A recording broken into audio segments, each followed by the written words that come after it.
ہم 5 بہن بھائی ہیں، 4 بہنیں اور ایک بھائی۔ ہمارے بھائی کا نام شہروز تھا۔ میرا تعلق ایک کھاتے پیتے گھرانے سے ہے۔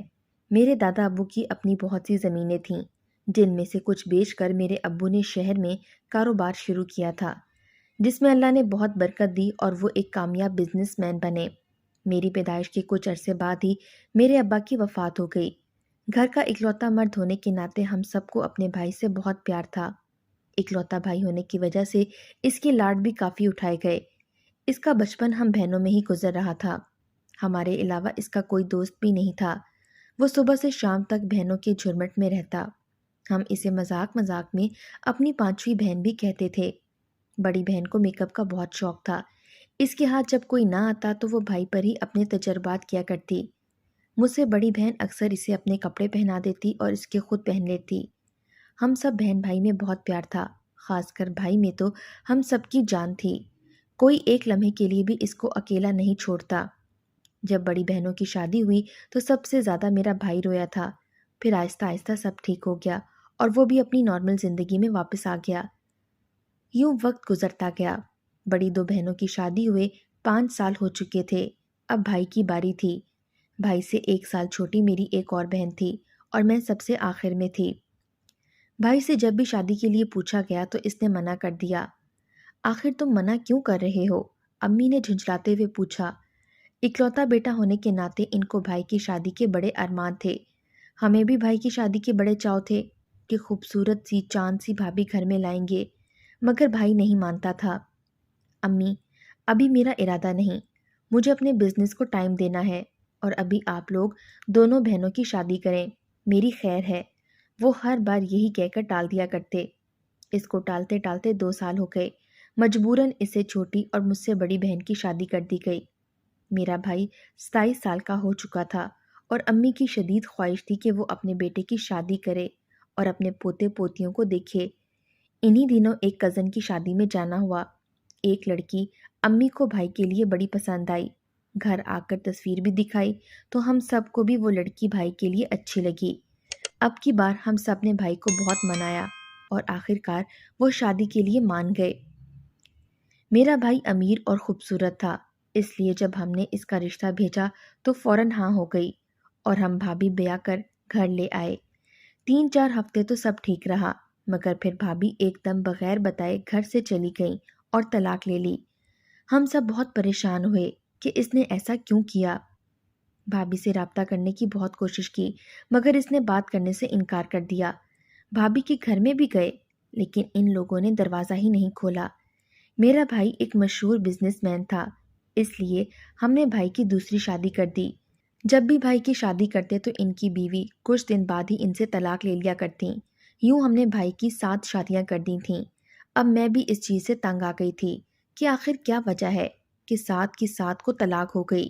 جب 7ویں بھابھی نے بھی طلاق کا مطالبہ کر دیا تو ہم سب نے بھائی کو گھیر لیا تھا اور اس سے وجہ پوچھی کہ آخر ایسا کیا ہوتا ہے کہ اس کی بیویاں دوسرے ہی دن اس کو چھوڑ کر چلی جاتی ہیں، مگر وہ اپنی بات پر ڈٹا رہا کہ مجھے کچھ نہیں معلوم۔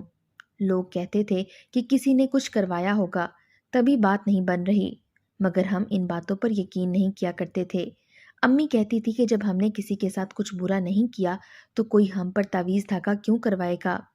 بھائی کے ساتھ ناکام شادیاں ہمارے لیے ایک بہت بڑا مسئلہ بن گیا تھا۔ بھائی سے بہت پوچھا، مگر وہ اس معاملے میں ایک لفظ نہیں بولتا تھا اور نہ ہی کچھ بتاتا تھا۔ آخر راز جاننے کے لیے ہم نے بھائی کی 8ویں شادی اپنی نوکرانی سے کروائی اور اسے ڈھیر ساروں پیسوں کا لالچ دیا کہ وہ ہمیں وہ راز بتائے۔ یوں وہ خوشی خوشی مان گئی۔ وہ بیچاری غریب لڑکی تھی، اس لیے راضی ہو گئی۔ ہم نے دھوم دھام سے بھائی کی شادی کی۔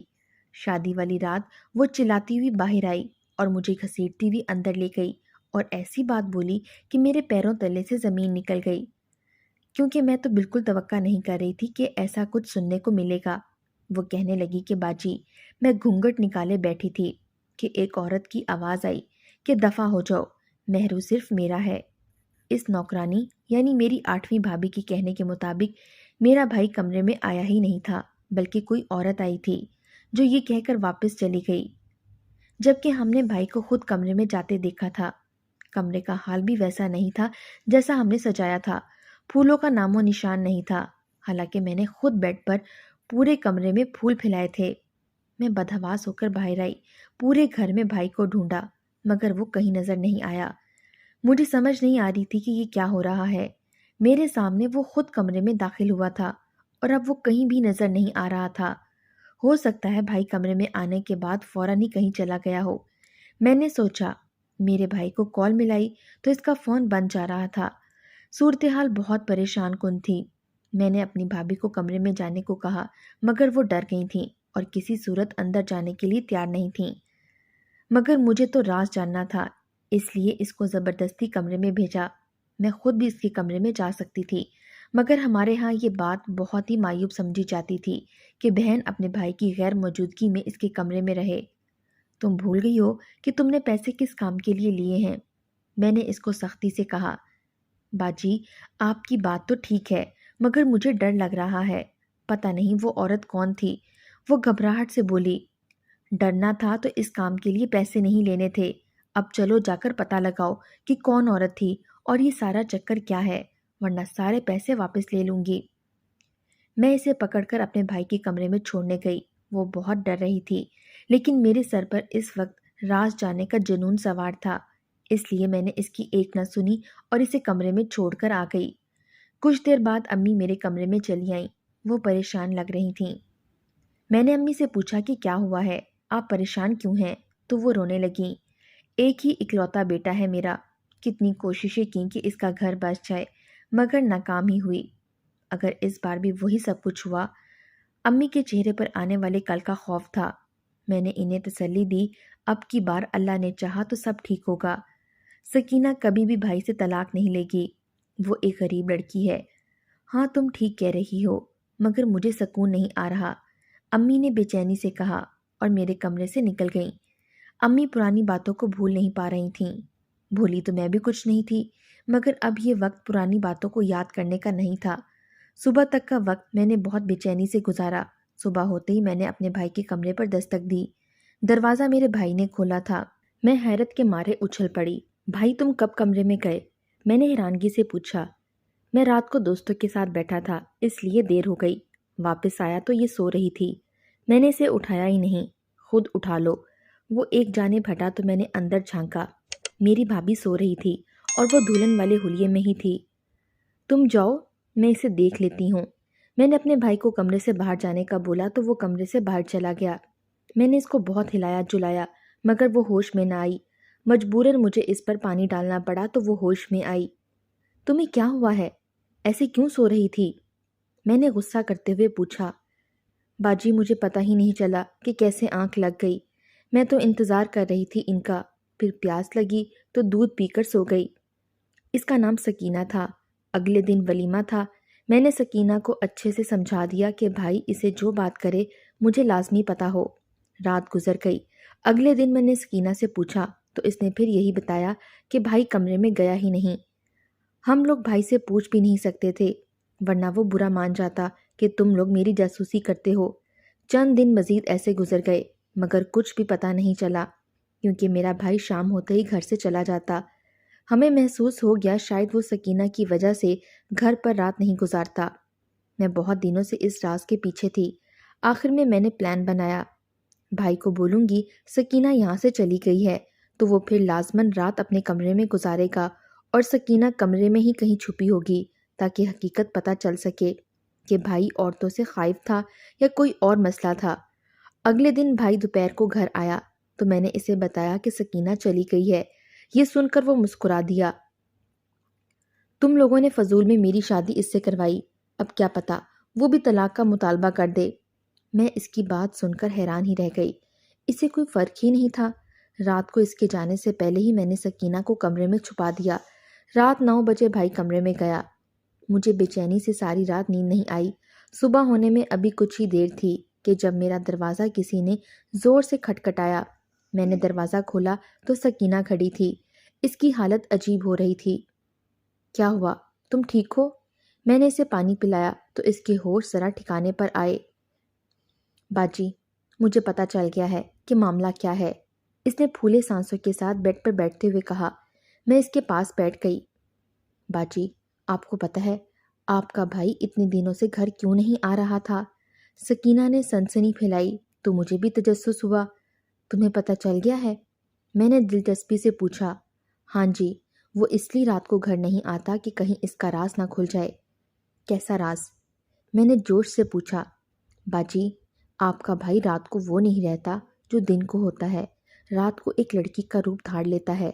میں کمرے میں صوفے کے پیچھے چھپی ہوئی تھی جب وہ رات کو کمرے میں آیا۔ سیدھا الماری کے پاس گیا اور لڑکیوں والے کپڑے نکال کر پہنے اور میک اپ کر کے گھونگھٹ نکال کر بیڈ پر بیٹھ گیا۔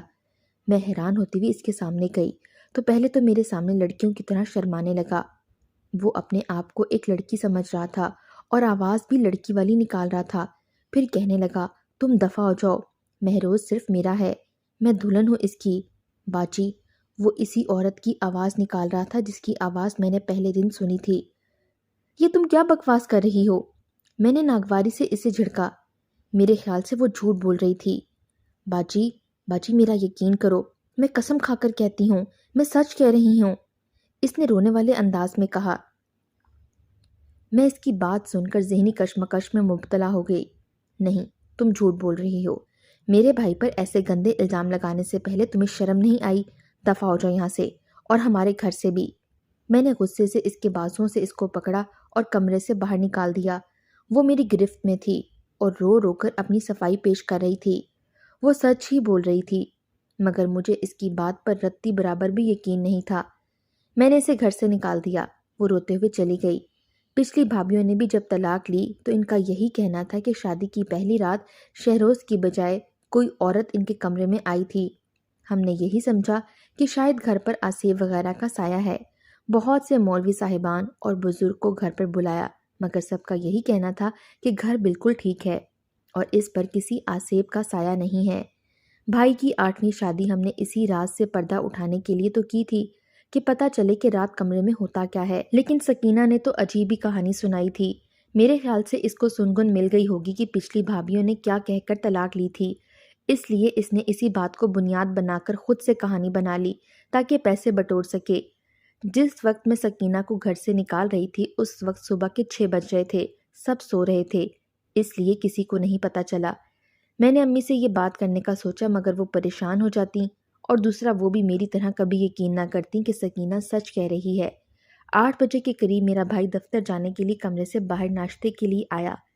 میں نے اس کا بھرپور جھانسا لیا۔ ٹوپی سوٹ میں ملبوس وہ کسی ہیرو سے کم نہیں لگ رہا تھا۔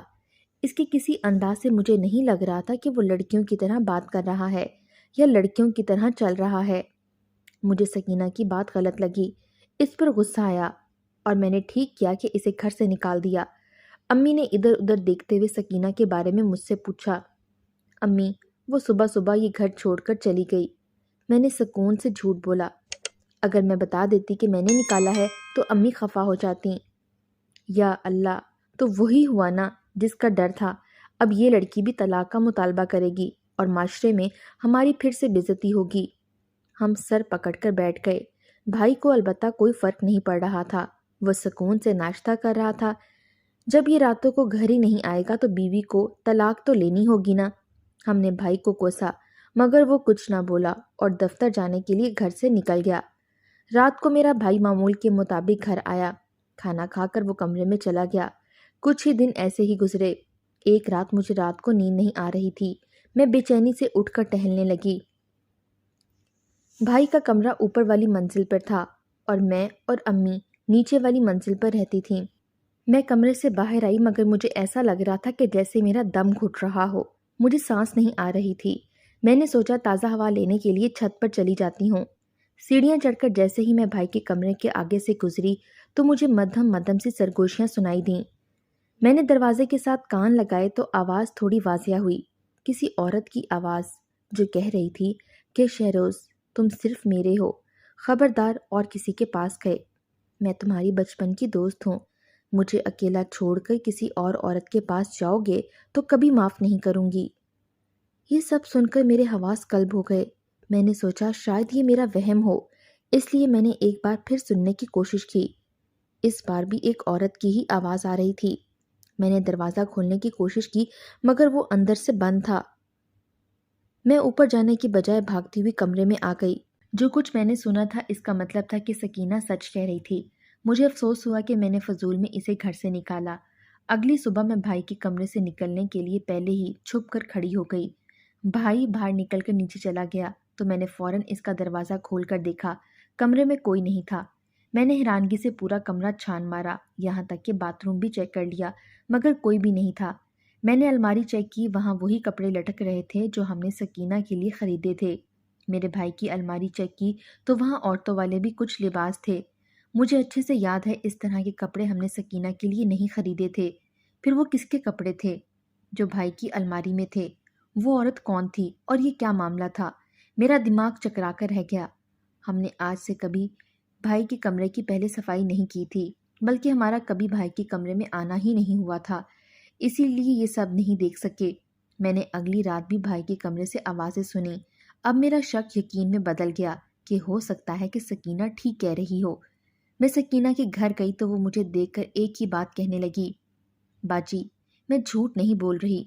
میں نے اس سے معافی مانگی اور گھر لے آئی۔ گھر آ کر سکینہ نے حیرت سے سوال کیا، باجی آپ کو میری باتوں پر یقین آ گیا؟ تھوڑا بہت، مکمل نہیں۔ میں نے بھائی کے کمرے سے عورت کی آواز سنی ہے، اسی لیے میں تمہیں واپس لے کر آئی ہوں۔ تم اس راز کا پتہ چلاؤ۔ میں نے اسے سمجھاتے ہوئے کہا تو وہ بیچارگی سے کہنے لگی، باجی سارا سچ تو میں نے پہلے ہی آپ کو بتا دیا ہے، آپ مانو یا نہ مانو وہ آپ پر ہے۔ دیکھو سکینہ، مجھے معلوم ہے کہ تم نے جھوٹ بولا تھا۔ اسی لیے سکینہ نے میری بات کاٹ دی، باجی میں نے جھوٹ نہیں بولا۔ اگر آپ کو یقین نہ آئے تو آج رات آنے دیں، کل صبح آپ کو ثبوت دکھاؤں گی۔ اگر میں نے آپ سے پیسے نہ لیے ہوتے اور میرا شوہر ایسا ہوتا تو میں بھی دوسرے دن اس سے طلاق لے لیتی۔ سکینہ نے کھڑے ہوتے ہوئے کہا اور کمرے سے نکل گئی۔ سارا دن وہ گھر کے کاموں میں مصروف رہی اور میں سوچنے میں۔ بھائی اپنے وقت پر گھر آیا۔ ہم نے اس کو نہیں بتایا کہ سکینہ گھر آ چکی ہے، ورنہ وہ گھر سے چلا جاتا۔ سکینہ اس سے پہلے بھائی کمرے میں آتا کمرے میں چھپ گئی تھی۔ رات 8 بجے بھائی اپنے کمرے میں چلا گیا تو میں بھی اپنے کمرے میں آ گئی۔ اگلی صبح تک کا وقت میں نے بڑی بے چینی سے کاٹا۔ سکینہ کے انتظار کرتے کرتے میری بس ہو گئی تھی۔ کبھی میں سوچتی کہ سکینہ اگر ٹھیک ہوئی تو ہم کیا کریں گے، تو کبھی میں یہ سوچتی کہ اگر سکینہ نے مجھے کوئی ثبوت نہ دکھایا تو میں خود بھائی سے کہہ کر طلاق دلوا دوں گی۔ انہی سوچوں میں صبح ہو گئی، لیکن وہ ابھی تک میرے پاس نہیں آئی۔ میں ابھی اس کے پاس جانے کا سوچ ہی رہی تھی کہ جب وہ خود ہی آ گئی۔ اس کے ہاتھ میں موبائل فون تھا۔ اس نے ایک تصویر نکال کر میرے آگے کی۔ تصویر دیکھ کر میرے ہاتھ سے موبائل گر گیا، میری ٹانگوں سے جیسے جان ہی نکل گئی ہو۔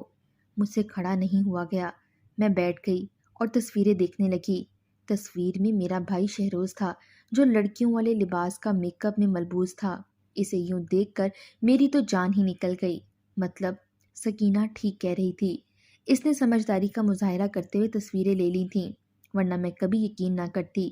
اس بات کا تو مجھے بھی شک تھا کہ بھائی کے ساتھ کچھ غلط ہوگا، ورنہ پہلی بیویاں اسے چھوڑ کر نہ جاتیں، مگر مجھے اس بات کا اندازہ نہیں تھا کہ بات اتنی بڑھ جائے گی۔ سکینہ نے فاتحانہ نظروں سے مجھے دیکھا۔ میں اس سے شرمندہ تھی، نظریں نہیں ملا پائی۔ دیکھا باجی، میں نے کہا تھا نا، آپ کے بھائی میں رات کے وقت ایک عورت آ جاتی ہے۔ آپ کو یقین نہیں آیا تھا، اور آپ دیکھ لیں۔ سکینہ نے منہ بناتے ہوئے کہا۔ میں نے اس کے آگے ہاتھ جوڑ دیے۔ دیکھو سکینہ، یہ بات کسی اور کو نہیں پتہ چلنی چاہیے۔ میرے بھائی کی عزت کا سوال ہے۔ باجی میں نے اس گھر کا نمک کھایا ہے، آپ فکر نہ کریں، میں یہ بات کسی کو بھی نہیں بتاؤں گی۔ سکینہ نے میرے ہاتھ نیچے کرتے ہوئے کہا۔ میں سمجھ نہیں پا رہی تھی کہ میرے بھائی کو مسئلہ کیا تھا۔ دن کے وقت وہ بالکل ٹھیک ہوتا تھا اور رات کے وقت وہ دوسری شخصیت کا مالک بن جاتا۔ اپنے ڈاکٹر دوست کو ساری بات بتائی۔ اس نے فوری طور پر بھائی کو سائیکائٹرسٹ کو دکھانے کا کہا۔ اب سب سے مشکل مرحلہ بھائی سے بات کرنے کا تھا۔ میں نے ایک دن بھائی سے بات کی۔ شہروز بھائی، میں آج آپ کی پہلی بیوی سے ملی تھی۔ بھائی یہ سن کر اچھل پڑا۔ اس کے چہرے کا رنگ بدل گیا۔ کب، کہاں، کیوں؟ اس کے منہ سے یہ الفاظ نکلے۔ اس نے مجھے اس دفعہ بتایا کہ اس نے تمہیں کیوں چھوڑا تھا۔ میں نے جھوٹ بولتے ہوئے کہا کہ صرف یہی طریقہ تھا کہ وہ سچ بولتا، اس لیے میں نے جھوٹ بولا۔ مجھے کچھ نہیں پتا، میں کچھ نہیں جانتا۔ میرے ساتھ کیا ہوتا ہے وہ جھوٹ کہہ رہی ہوگی۔ وہ جھوٹ کہہ رہی ہے، تو پھر تمہاری باقی بیویوں سے پوچھنا ہوگا کہ سچ کیا ہے۔ میں نے اسے دھمکایا۔ وہ بیچارہ مجرموں کی طرح سر جھکائے بیٹھا رہا اور کچھ نہ بولا۔ مجھے اس پر بہت ترس آیا۔ اس بیچارے کو خود بھی شاید اپنی حالت کے بارے میں صحیح علم نہیں تھا۔ چھوڑو ساری باتیں، تم ابھی میرے ساتھ ڈاکٹر کے پاس چلو، ورنہ میں بھی سب گھر والوں کو سب کچھ بتا دوں گی، میں نے اٹھتے ہوئے کہا اور شرط رکھی۔ میں نہیں جاؤں گا۔ وہ بے چین نظر آنے لگا۔ بھائی، کیا تم نہیں چاہتے کہ تم ایک خوشگوار شادی شدہ زندگی گزار سکو؟ تمہارے ساتھ جو بھی مسئلہ ہے وہ حل ہونا چاہیے۔ تم شاید نفسیاتی طور پر بیمار ہو۔ نہیں، میں بیمار نہیں ہوں، میں ٹھیک ہوں۔ اس نے سر نفی میں ہلاتے ہوئے انکار کر دیا۔ نہیں، تم ٹھیک نہیں ہو، اس لیے ڈاکٹر سے مشورہ لینا بہت ضروری ہے۔ میں نے بڑی مشکلوں کے ساتھ اسے قائل کیا اور اسے ڈاکٹر کے پاس لے گئی۔ کچھ سیشن کرنے کے بعد مجھے جو کچھ بتایا وہ میرے وہم و گمان میں بھی نہیں تھا۔ ڈاکٹر کے مطابق میرا بھائی دوہری شخصیت کا شکار تھا۔ ایسے لوگوں کو خود بھی علم نہیں ہوتا کہ وہ کس بیماری کا شکار ہو گئے ہیں۔ ان کے نزدیک وہ ٹھیک ہوتے ہیں، لیکن ایک وہ شخصیت جو ان کے وجود میں پرورش پاتی رہتی ہے۔ ڈاکٹر نے مجھے بتایا کہ چونکہ ہمارا بھائی کا سارا بچپن تم ساری بہنوں یعنی لڑکیوں میں گزرا ہے، اس کا کوئی دوست بھی نہیں تھا، تو آہستہ آہستہ اس نے تم لوگوں سے لڑکیوں والی عادات اپنے اندر شامل کرنا شروع کر دیں، اور معاملہ اس حد تک بڑھ گیا کہ اس میں ہارمونز کی تبدیلی پیدا ہونا شروع ہو گئی اور ایک لڑکی والی شخصیت اس کے جسم کا حصہ بن گئی۔ یہ سب کچھ میرے لیے نیا تھا۔ میں حیران تھی کہ ایسی بھی کوئی بیماری ہو سکتی ہے۔ اس دوہری شخصیت کو ہمزاد بھی کہا جا سکتا ہے۔ ڈاکٹر، میرا بھائی ٹھیک تو ہو جائے گا؟ میں نے امید سے پوچھا۔ دنیا میں اس کے بڑے بڑے کیسز ایسے ہوئے ہیں جن میں لوگ اپنی یعنی دوہری شخصیت کے ساتھ رہتے ہیں اور انہیں معلوم تک نہیں ہوتا۔ آپ نے اچھا کیا جو اپنے بھائی کو علاج کی غرض سے لے آئیں، یہ بہت جلد ٹھیک ہو جائے گا۔ ڈاکٹر نے مجھے بھرپور تسلی کروائی۔ میں نے باقی گھر والوں کو بھی سب بتا دیا اور میری بہنیں بھی یہ سن کر حیران و پریشان دیکھیں۔ ان سب میں شاید ہمارا قصور تھا۔ ہم بہنوں نے شروع دن سے ہی اسے اپنے پلے سے باندھ رکھا تھا، کبھی سے باہر نہ جانے دیا، نہ دوست بنانے دیے۔ ہم اس کے ساتھ کھیل بھی سارے لڑکیوں والے کھیلتے تھے اور ہمیں پتہ ہی نہیں چلا کہ کب اور کیسے اس نے لاشعوری طور پر خود کو ایک لڑکی سمجھنا شروع کر دیا۔ ڈاکٹر کے مطابق ایسا 100 میں سے کسی ایک کیس میں ہوتا ہے، ورنہ ایسا بھی ہوتا ہے کہ 7 بہنوں کا ایک ہی بھائی ہو اور وہ ذہنی اور جسمانی طور پر بالکل صحت مند ہوتا۔ بہرحال بھائی کا علاج شروع ہوا۔ اس دوران سکینہ نے بہت ساتھ دیا۔ تقریباً پورا سال بھائی کے سیشن چلتے رہے۔ سکینہ نے اپنی محبت اور خدمت سے بھائی کو وقت سے پہلے ہی ٹھیک کر دیا۔ وہ بھائی کی باقی بیویوں کی طرح اس کو چھوڑ کر نہیں گئی اور نہ ہی طلاق لی، بلکہ اپنے شوہر کو بیماری سے لڑنے میں ہمت اور طاقت دی۔ ہم نے جو اسے پیسوں کا لالچ دے کر بھائی سے شادی کے لیے راضی کیا تھا، اب اس کی خدمت کے معترف ہو گئے تھے اور ہرگز نہیں چاہتے تھے کہ بھائی کی باقی بیویوں کی طرح وہ بھی اس کو چھوڑ کر چلی جائے۔ کچھ عرصے بعد میرا بھائی مکمل ٹھیک ہو گیا۔ ہم نے اللہ کا لاکھ لاکھ شکر ادا کیا کہ اس نے سب ٹھیک کر دیا۔ اس بار میرے بھائی کی شادی کامیاب ٹھہری تھی اور جتنے بھی راز تھے ان سب سے پردہ اٹھ گیا تھا اور اب آگے ایک خوشگوار زندگی منتظر تھی، کیونکہ اب ساری مشکلات کا خاتمہ ہو گیا تھا۔ میں نے دل سے دعا کی کہ اب کوئی مصیبت یا پریشانی ہمارے گھر کا راستہ نہ دیکھے۔